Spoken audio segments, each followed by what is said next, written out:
everybody, and welcome back to the Meybohm Perspective. I'm John Cates, and here with Gray Meybohm today. Yep. I'm excited to do this one, and we're going to be talking a little bit about agents, new agents, experienced agents, and then maybe also weave in a little bit of company history as we move forward. Since we're here with Gray Meybohm, so Gray, why don't you get us started with those that may not know out there? How did you sort of get started in your career, and how did you sort of make your way into the real estate industry?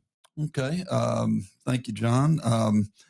I started actually in the mortgage business. My real estate career actually began in the mortgage business. I went to work for a company called Prime Lending right after I'd graduated from Georgia Southern, and initially began doing construction loans to builders, building houses, and we would go and do the inspections for the money draws and so forth. And back then they were heavy into construction lending, and that's kind of what I began doing. And then switched over to mortgage origination, which is similar to a sales field actually, because it's commission-based income. And I wanted to kind of view the reason I've spent most of the whole of the 90s, at least after graduation, in the mortgage business was that I wanted to view it from a different window, the real estate business as a whole, before I decided if I wanted to join or to be in the family business or get in the real estate business. I kind of wanted to see it from a different angle first, and then I did. And Dad and I talked sometime toward the end of 1998, and came over in the January-February timeframe of 1999. Okay, gotcha. So went to work over here, and actually at Meybohm, and actually began in sales. I was in sales, and I was also assistant broker to a gentleman named Bill Fair at the time. So I did that from 99 to 2005. I had kind of my foot in both sales and broker, mostly sales, but Bill went to retire in 2005, and that's when I stepped in and took the broker role in the Columbia County office, and then that's where I was for quite a while. We were started in the old building off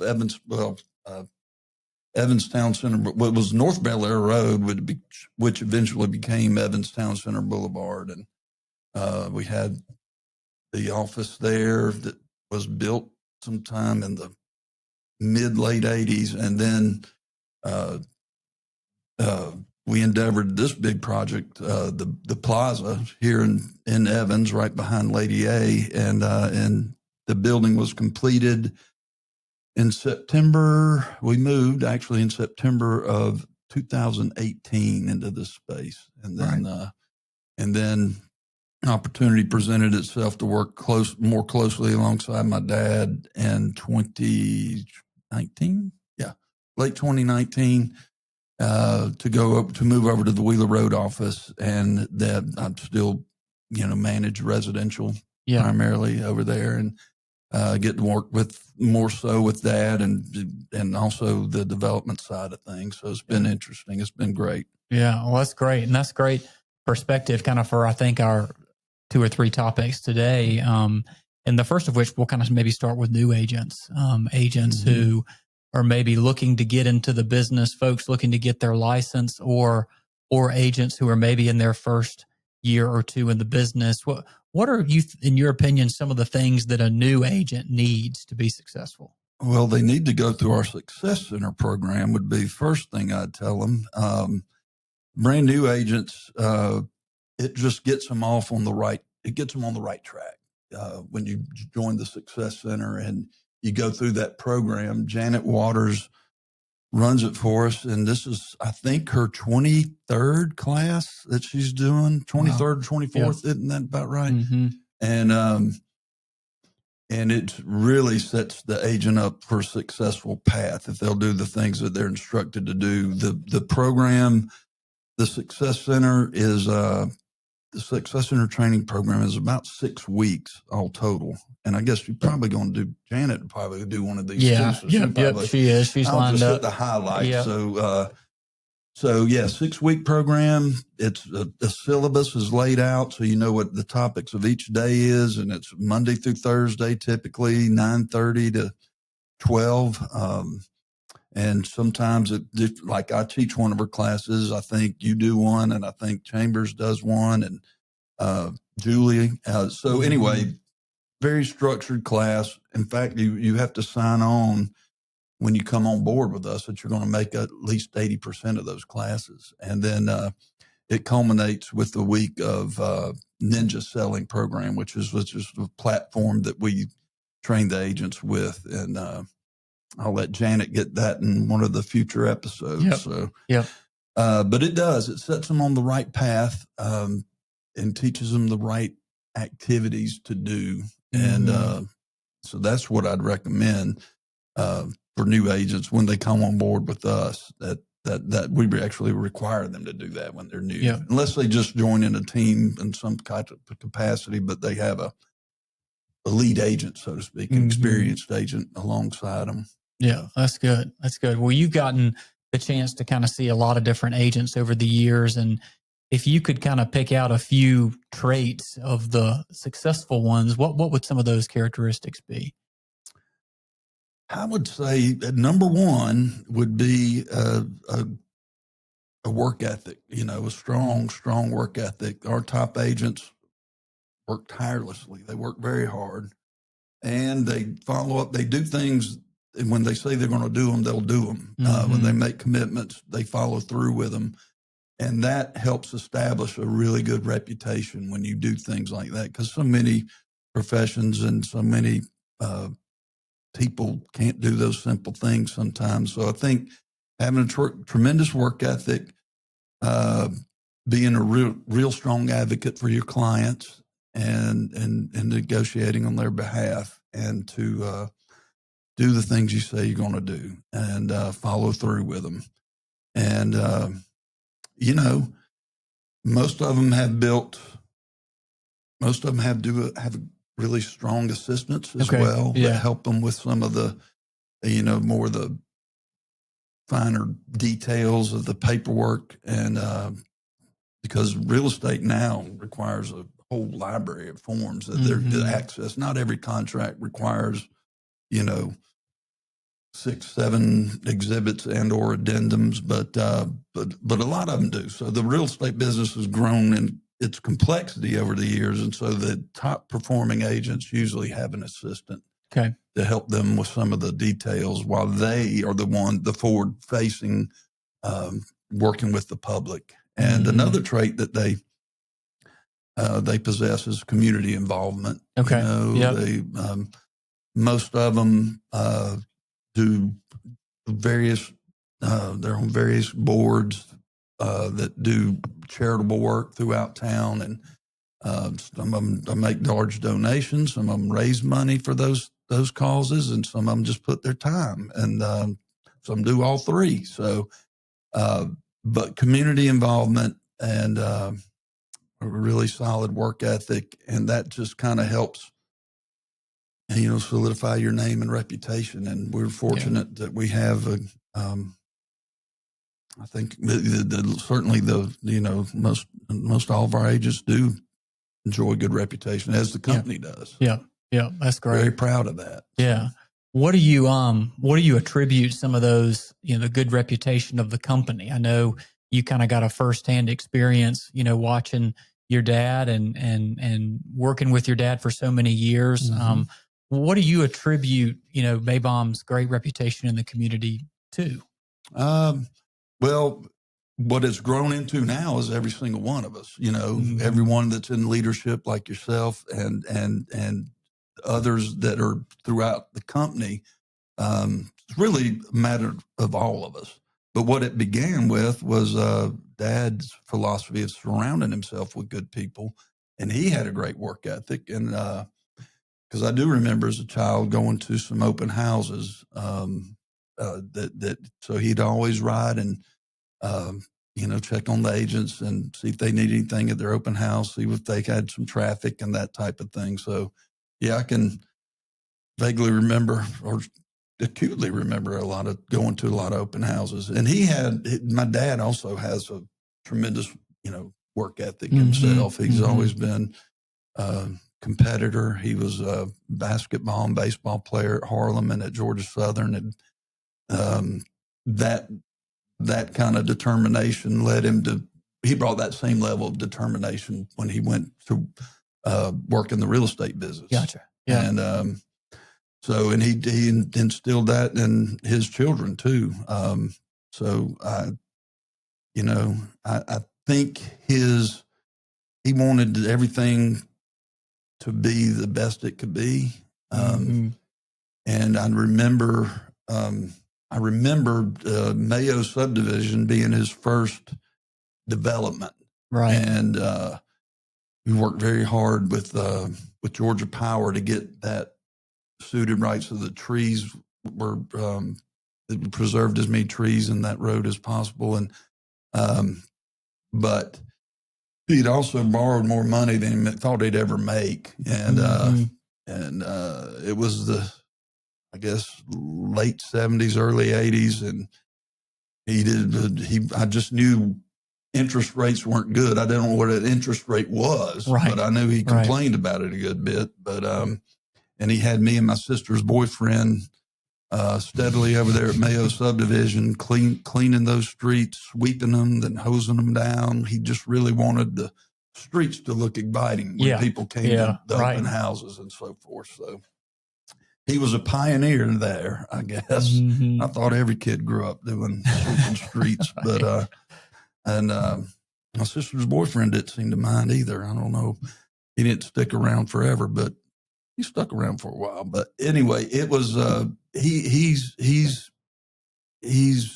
established a really good work ethic and being committed to excellence. Really, that's what we strive for in our profession and as leaders of the company, and most of our agents do as well.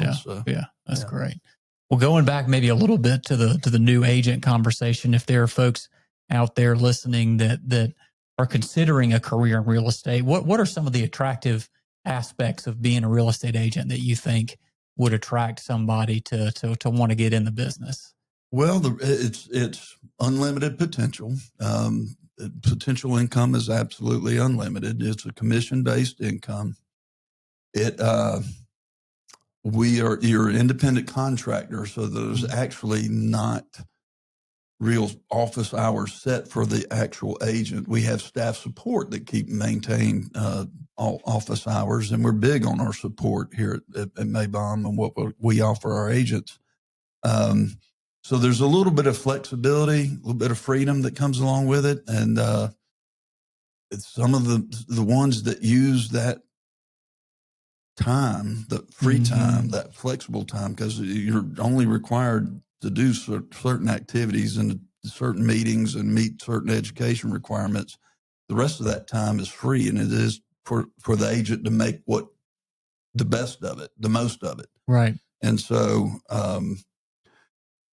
it's attractive from that standpoint is that it can be as rewarding as the effort you put into it. And it's very much a people business. You have to enjoy working with the public. You have to be able to work with the public. You'll see some of the best and some of the not so best of the public when you're out there. But you have to work with the people and work with your clients to the best of your ability.